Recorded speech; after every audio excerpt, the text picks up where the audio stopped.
Hey, everybody, welcome to the show. President Biden's speech last night was both a State of the Union address and a campaign speech. He made the case that he deserves a second term, and he's up to the job at 81. Republicans were not impressed. They blamed the president for the border crisis and much more. CBN Capitol Hill correspondent Matt Galka brings us the story from Washington. President Biden tried to strike an optimistic tone and perhaps kickstart a re-election campaign in a fiery State of the Union address in the face of multiple problems facing the country. We can proudly say the state of our union is strong and getting stronger. The president tried to change the narrative surrounding his administration. He cracked jokes about his age as questions over his mental abilities have recently been raised. If I were smart, I'd go home now. Biden also tried to tackle some of the toughest challenges facing his term, 2024 re-election campaign, and the country. He focused on a commitment to fix the southern border while touting a bipartisan border bill that never made it to his desk. In November, my team began serious negotiation with a bipartisan group of senators. The result was a bipartisan bill with the toughest set of border security reforms we've ever seen. Oh, you don't think so? Oh, you don't like that bill, huh? That conservatives got together and said it was a good bill? I'll be darned. That's amazing. The lead Republican on that bill, Oklahoma Senator James Lankford, looked on as Biden listed what the legislation would have accomplished. That bipartisan bill would hire 1,500 more security agents and officers, 100 more immigration judges to help tackle the backload of 2 million cases, 4,300 more asylum officers, and new policies so they can resolve cases in 6 months instead of 6 years now. Biden faced challenges by some Republican members over the death of Laken Riley, asking him to, quote, say her name, the young nursing student murdered while out on a jog, allegedly by an illegal immigrant. Lincoln Riley, an innocent young woman who was killed by an illegal. That's right. But how many of the thousands of people being killed by illegals? To her parents, I say, my heart goes out to you, having lost children myself. I understand. To Republicans, the president's address fell woefully short. I don't think it was actually a State of the Union speech at all. It was a campaign speech, and that was evident by some of the things that he talked about. He was retrospective in discussing, insulin prices. That was addressed last Congress. ACA, nobody's talking about the ACA right now. Well, he's lying to the American people. He caused the border invasion. The official Republican response came from Alabama Senator Katie Britt. The American dream has turned into a nightmare. Seated at her family's kitchen table, Britt laid the country's border problems squarely at Biden's feet. We know that President Biden didn't just create this border crisis.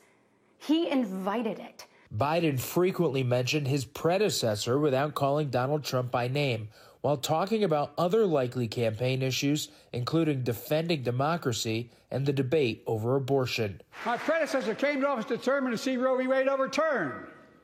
He's the reason it was overturned, and he brags about it.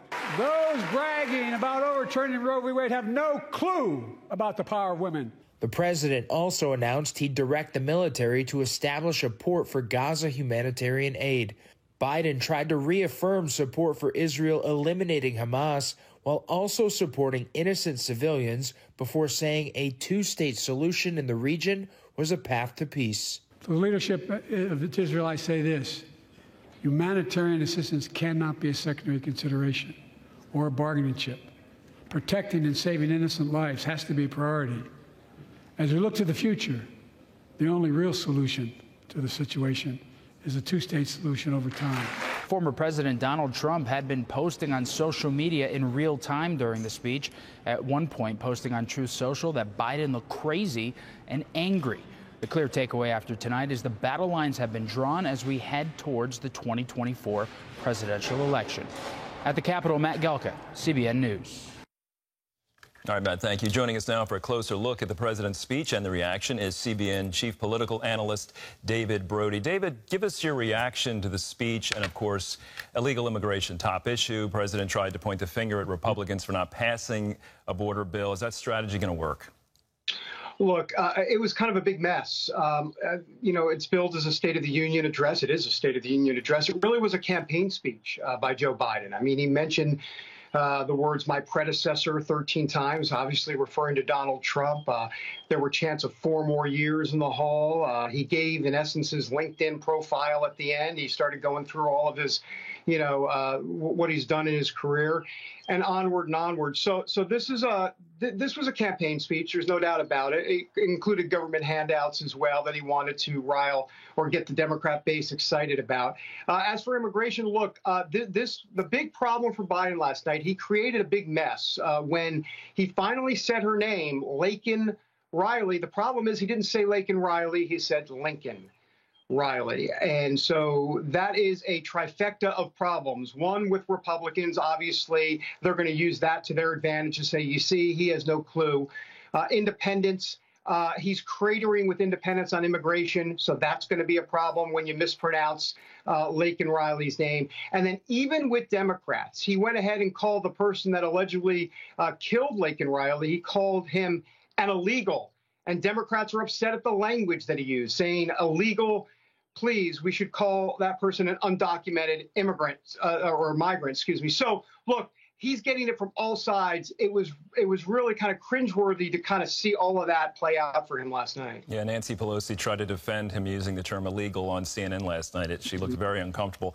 Biden team wanted this speech to be a reset. Can he really change perceptions in one speech after 3 years in office? Look, Andrew, the cake is baked. I mean, now you have to go out and sell the cake. The problem is the cake seems a bit flat and there's not the best icing on top. It is a challenge. Look, if you look at Joe Biden's approval ratings, forget Republicans, forget overall adults, just look at Democrats. His approval rating with Democrats has gone down from 98% when he started 3 years ago to 82%. He's down 16% among Democrats. He's down almost 30% among independents. So he has a major problem on his hand. People know exactly where he's coming from. He didn't do anything last night to change the perception. Did he have more energy? Yeah, he had more energy. But at the same time, I'm not quite sure that really gets him too far because his numbers are so underwater. He took on Trump without naming him. He mentioned his predecessor, what, 12+ times. What do you think of that?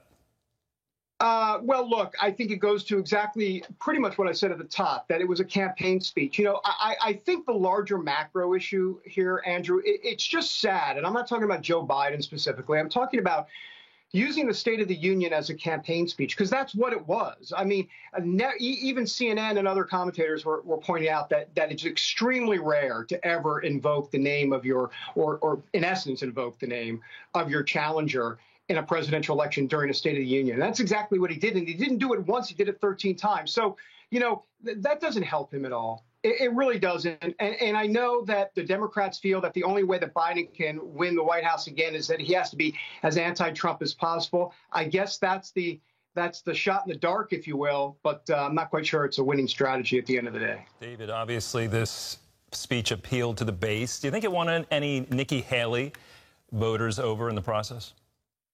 Possibly. I think it's important to understand that we keep hearing about the Nikki Haley portion of the party, and we also hear this 40%. You know, she got about 40% of the vote.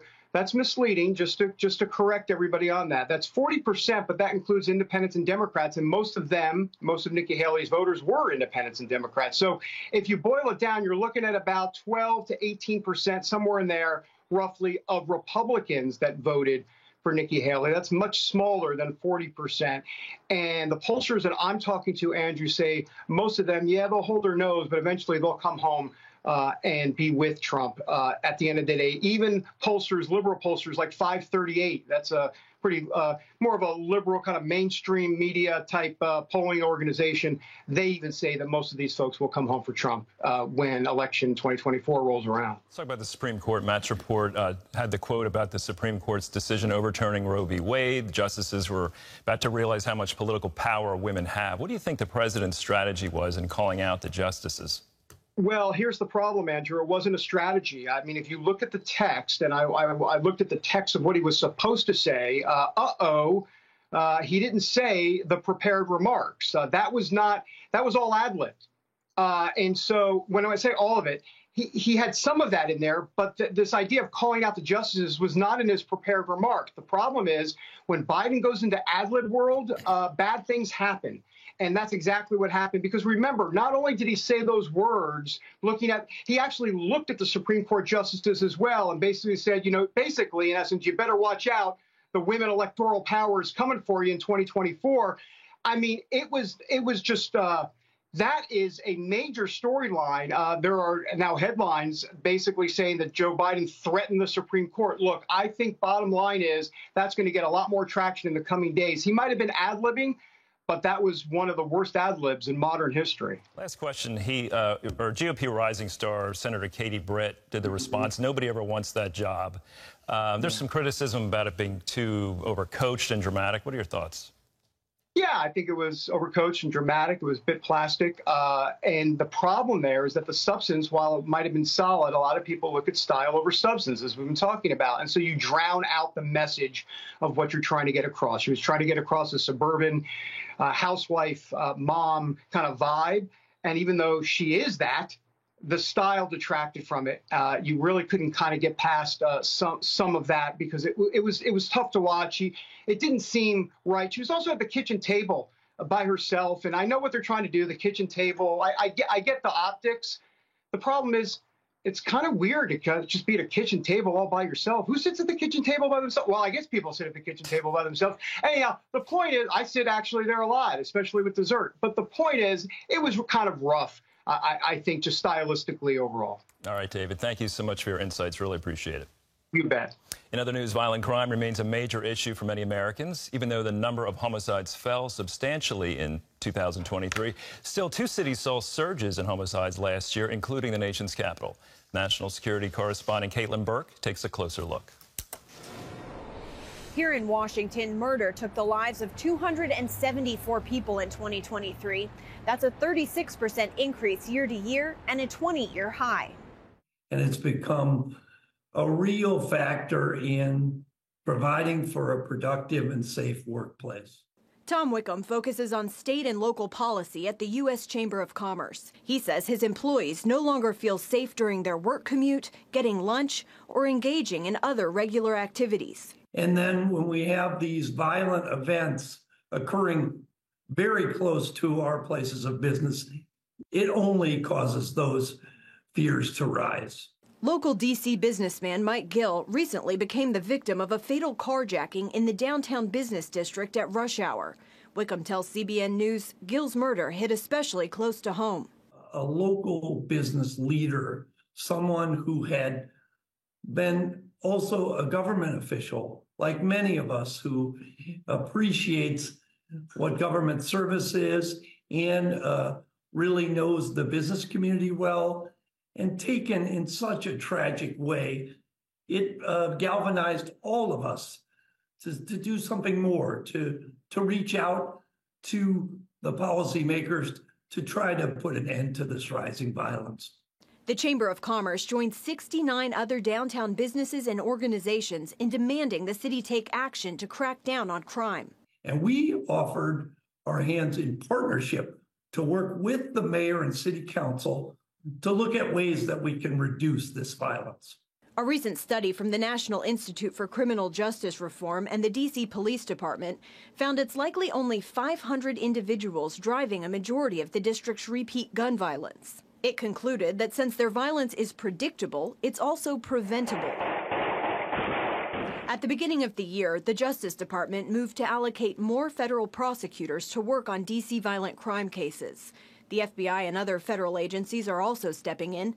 Meanwhile, the D.C. Council voted to reverse its progressive strategies by passing a sweeping crime bill to change how policing and punishment are carried out. Thank you, Madam Secretary. The bill is approved unanimously. Included in the bill, no loitering drug-free zones, harsher penalties for gun crimes, new felony designations for organized retail crime, and expanded pretrial detentions for those charged with violent crimes.